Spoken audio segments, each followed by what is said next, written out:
বন্ধুরা, কখনো ভেবে দেখেছেন পৃথিবীর সর্ববৃহৎ ধর্মীয় স্থান কোনটি? পৃথিবীর সবচেয়ে বড় মন্দির কোনটি?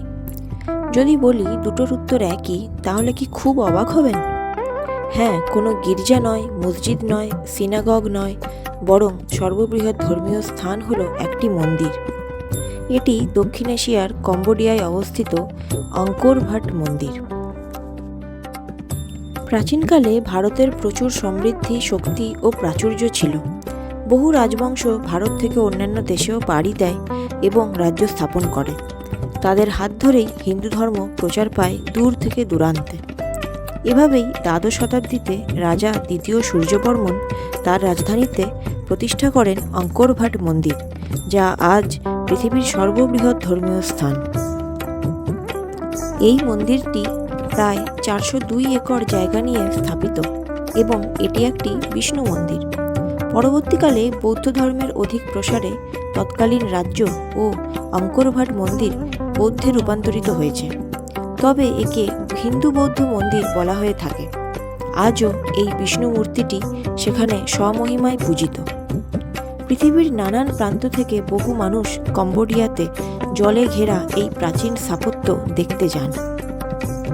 তবে আপনারা হয়তো অনেকেই জানেন যে পৃথিবীর সর্ববৃহৎ ধর্মীয় স্থান এবার ভারতের হতে চলেছে। না, কম্বোডিয়ার এই অঙ্কর ভাট মন্দির নয়, বরং আমাদের পশ্চিমবঙ্গের মায়াপুরে অবস্থিত ইস্কন মন্দির।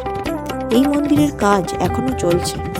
মায়াপুরের ইস্কন মন্দিরের ক্ষেত্রফল প্রায় 750 একর এবং মন্দিরের উচ্চতা 340 ফুট। এই মন্দিরটির নির্মাণ কার্য শেষ হলেই এটি হবে পৃথিবীর সবচেয়ে বড় ধর্মীয় স্থান।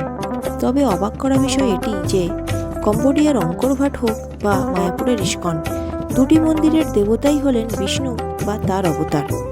আবার বর্তমানে ভারতের সর্ববৃহৎ মন্দির তথা শ্রী রঙ্গনাথ স্বামীও একটি প্রসিদ্ধ বিষ্ণু মন্দির।